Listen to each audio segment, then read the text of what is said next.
Good morning, chat. Good morning, chat. We had another exciting day, exciting weekend for college football. AP top 10 rank came out. As you know, no movement between the top six teams. At number 7, we got Ole Miss. They jumped up after beating Oklahoma in a tight game. We got Georgia Tech. They fell one spot. Even though they fell one spot, they did get the W this weekend, 41-16 against Syracuse. We got number 9 Vanderbilt. Number 9 Vanderbilt. As you know, they just recently beat who they beat this weekend. They beat Missouri, who was at the number 14 or 15 spot, if I'm not mistaken. So Vanderbilt got a good win there. And then BYU finally squeaked their way into the top 10 after winning out this weekend. All top 10 teams won out this weekend. I do not believe that there was an upset in any of the top 10 spots. So we're going to start with the playoff picture, right? The playoff picture for the group of 5. So as you know, UCF, South Florida, they were looking like the favorites going into last weekend, and Memphis would go in and beat South Florida, who were looking like the favorites to get a playoff spot from that conference. Going into the fourth quarter, Memphis was down 31-14. Memphis, they had their backs against the wall. They were trying to keep their playoff hopes alive, and they would go on to score 17 unanswered points to ruin South Florida's hopes. Memphis quarterback Brandon Lewis had 307 yards, 2 tutties. Their running game, that would also give them 2 touchdowns. South Florida was dominating this whole game, and they dominated the stat category as well. South Florida, they had more yards and more first downs than that Memphis team, but when the lights became the brightest, Memphis showed up, they got their job done, and they would go on to win that game. And that conference is getting more and more interesting as each team has one loss, if I'm not mistaken. Let's check that group of 5 right now. So yeah, Memphis, they're currently ranked at that number 25 spot. They're currently 7-1, and South Florida, they already had their loss, so they're now 6-2. And Memphis just getting the job done over the weekend against that South Florida team. So shout out to Memphis. Next, let's swing to the most important conference, the SEC. We had some fire games this weekend from the SEC. Number 8, Ole Miss played number 13, Oklahoma, and it was a showdown. Chambliss would go on to be the first quarterback this season to throw over 300 yards against that Oklahoma defense. He would have 300 yards. Winston Watson, the receiver for Ole Miss, he would have 111 of those yards. And Chambliss, even though he was not too efficient, that Ole Miss team just kept on rolling and rolling.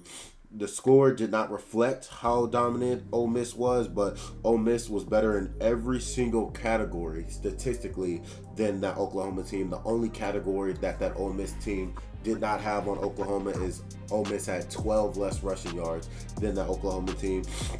They would also possess the ball almost 10 more minutes than that team. So the final score of that Oklahoma Ole Miss game was what, 31-26, 34-26, and it was just a great showdown between those two teams. Next in the SEC, you had Texas A&M and number 20 LSU, and the first half of the game, Texas A&M made some terrible mistakes. They got a block punt for a safety.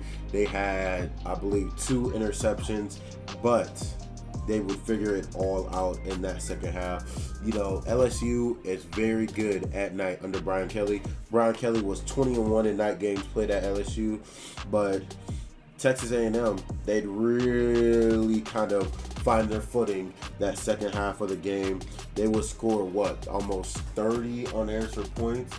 Texas A&M would win the game 49-25. Marcel Reed had an absolute showing of a game. We're going to get into his stats a little bit more when we talk about those top performances. He had over 100 rushing yards and over 200 passing yards.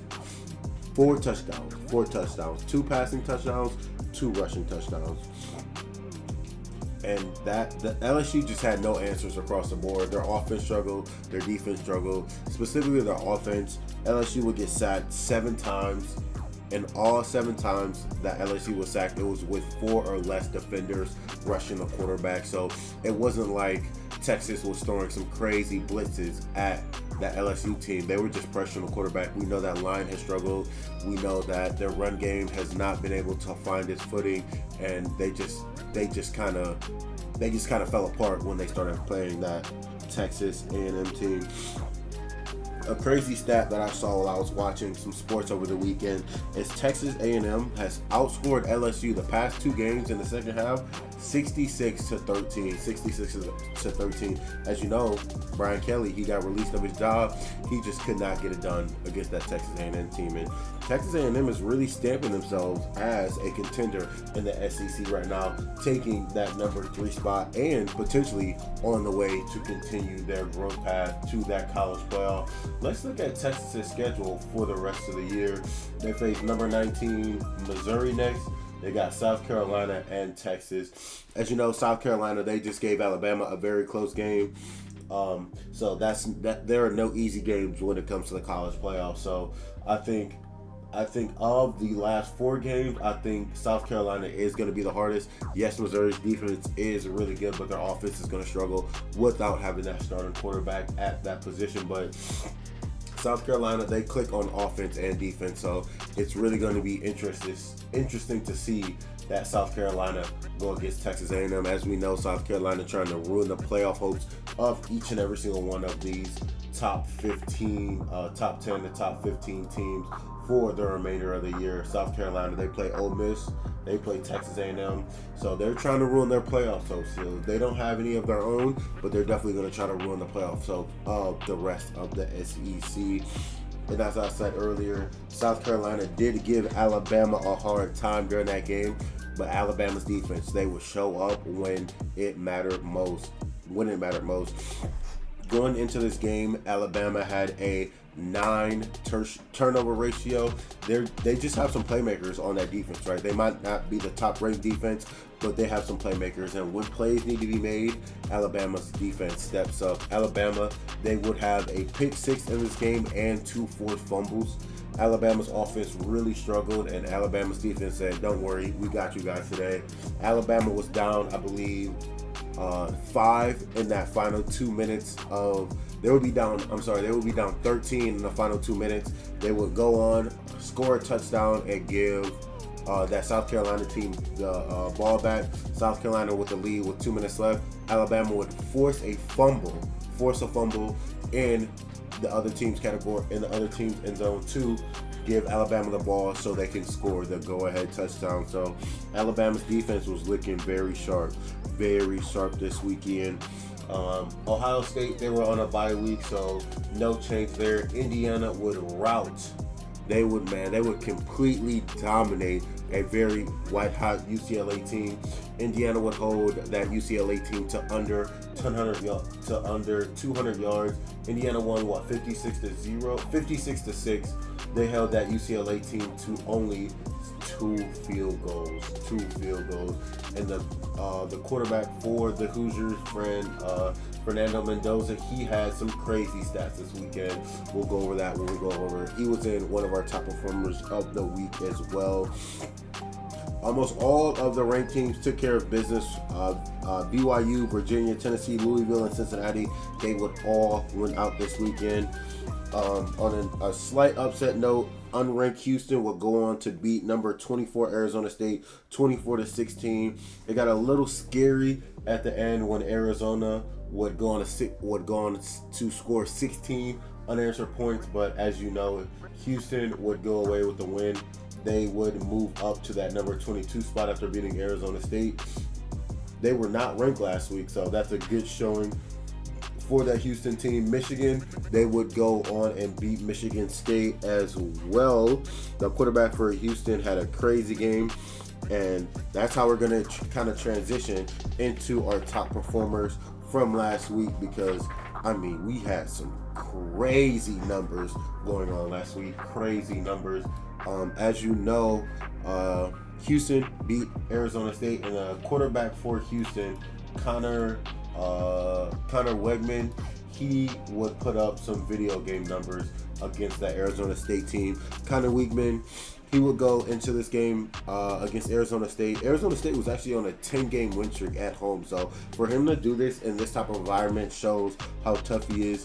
He would go in and rack up over 200 passing yards on 17 for 22. That is a 77% completion rate with over 200 yards and over 100 yards rushing. He'd have 2 rushing TDs and 1 passing TD. Joey Aguilar, Tennessee quarterback, he did this against Kentucky. Joey would go 20 for 26 for 396 passing yards and 3 touchdowns. You know, if you hear that, 20 for 26 for almost 400 passing yards, that is an average of 15 yards per catch. An average of 15 yards per catch, which is absolutely insane to absolutely rout that Kentucky team 56-34. So definitely a good showing for Joey Aguilar. But the winner here would be Marcel Reed. In the game that mattered the most, you know, yes, we know that LSU is struggling, but at the end of the day, Marcel Reed got the job done. He'd have 202 passing yards, 108 rushing yards to cash in 4 touchdowns. Reed had LSU defense looking foolish. The way that he was running in and out of the pocket, the way that he was making those defenders miss, LSU just could not find the answer to figure out what to do against Marcel Reed. Whether they put a spy in, whether they did all these different things, Marcel Reed got the job done. He was also throwing some crazy passes. He had some crazy completions and really just showed why LSU is struggling in all those different categories. But an honorable mention would be Trinidad Chambliss, the Ole Miss quarterback against Oklahoma. Like I said earlier, Chambliss, the first quarterback this season to throw for more than 300 yards against that Oklahoma defense. So Trinidad Chambliss, he got the job done. Marcel Reed, Joey Aguilar, and Connor Wingman, they all had great showings this weekend. Let's go ahead and transition into the running back category. As you may not know, Isaac Brown, the running back for Louisville, he played against, who did he play against? I believe it was Boston College. I believe Isaac Brown played against Boston College this year. He had over 200 rushing yards against Boston College. That is the only running back this week to have over 200 rushing yards. Yep, Isaac Brown, 205 rushing yards against Boston College. He would do that on only 14 carries. So he was very efficient in this game. He would help that Louisville team kind of get the dub over Boston College 38-24, and that's just an insane performance. That is the first time I've seen a running back go for 200 yards since starting the podcast about 2 or 3 weeks ago. So great showing from Isaac Brown. And then let's look at why some of these top-ranked teams are so good, right? Let's look at Ohio State. Let's look at Indiana. We're going to look at team defenses to start. Indiana held UCLA to 1 first down conversion on third downs. UCLA was 1 for 13 on third downs. UCLA only had a total of 200 yards and 2 field goals, and UCLA was held to under 100 rushing yards. It was a total domination. Indiana forced 3 turnovers, 2 interceptions, and a fumble. And as you know, it's not like this UCLA team is not a good team. They just got off 3 straight wins. So when you get off 3 straight wins, you're going in thinking that you can beat any team, and Indiana just completely shut that down. The difference between the top 3 teams and the rest of the league is those games that you're supposed to win, you are supposed to dominate, and that is exactly what Indiana did. Indiana would also have 7 tackles for loss and then 3 sacks going into that game. UCLA is going to have to lick their wounds and get ready to play Nebraska next week, because it's not going to get any easier for the remainder of their schedule. Yes, UCLA is trying to build a culture there, but that loss really hurts them. You know, they just got off 3 straight wins against Penn State, Michigan State, and Maryland, but they just got rooted by Indiana. They got to play Nebraska and Ohio State. So we can look at the difference between Indiana and Ohio State and compare and contrast when those two kind of play each other when they both play UCLA. Going into Ohio State's defense. Ohio State's defense, they are currently ranked first in points allowed per drive. They have forced more turnovers than they have allowed 25-yard plays. They forced 9 turnovers. They've only allowed 6 25-yard or more plays. They are ranked first in yards per drop back. Quarterbacks are only averaging 4 yards per drop back. And lastly, they have only given up 2 touchdowns and 12 red zone appearances. That is 16%. So when you are a team and you get in the red zone against Ohio State, just know you are not going to be able to, it's going to be very difficult trying to score that touchdown against them. That is only 16%. 16% of time opponents get into the red zone, Ohio State is holding them just to a touchdown. So that's a great defense that we see that Ohio State has. As you know, who else? What is another big storyline here?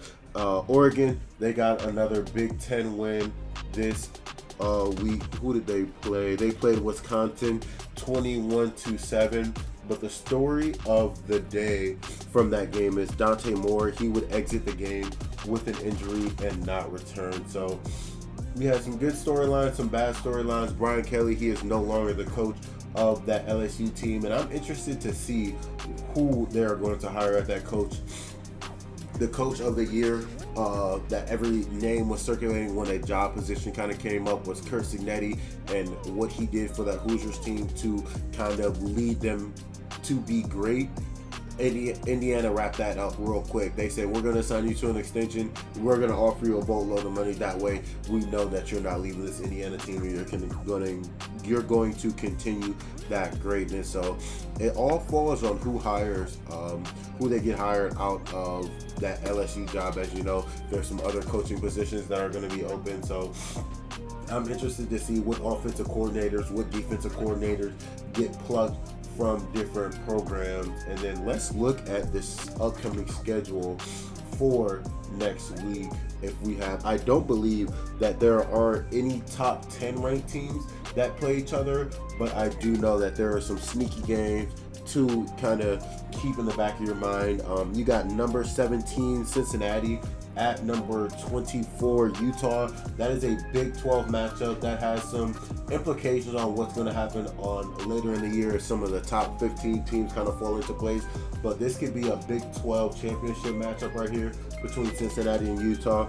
You got number 18 Oklahoma at number 14 Tennessee. And the reason that this is so important is because if all those other SEC teams start beating up on each other, both these teams right now are 6-2 in the SEC. So whoever comes out the winner here could potentially be in that SEC kind of championship game. If you look at conferences here, you have Ole Miss. They are third in the SEC. I believe Alabama is 1, and who you have? Oh, I'm sorry. Texas A&M is 1.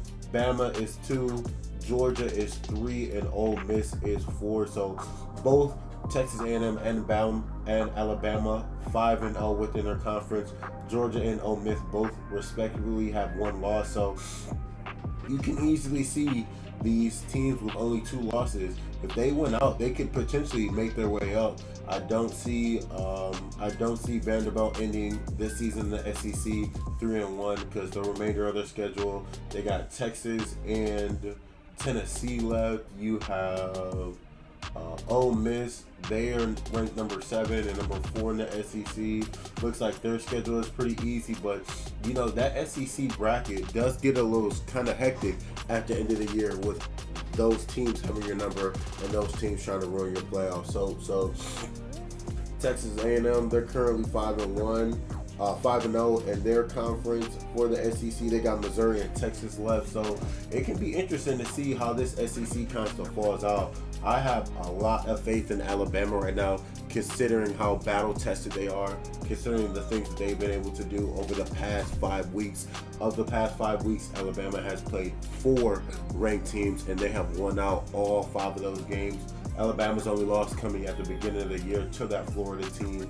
So Florida State University. Yup. So Alabama, their schedule's not too bad right now. You know, they got LSU next. They're struggling. Oklahoma. I think that they will be able to really get the job done. I say that is the only team that's 100% certain to get that job done. But you know, it's still always up in the air. So that is our college football week 9 update. Appreciate you guys for tuning in. Make sure you guys like, comment, and subscribe. I will be going live to have a live watch party for the Cleveland Cavaliers. As you know, tomorrow we'll be going over the World Series. So we got a lot of stuff going in, and then later this week we'll have our NBA podcast as well. So a lot of content coming out. Make sure you guys stay tuned. Like, comment, subscribe. I'll catch you guys in the next one.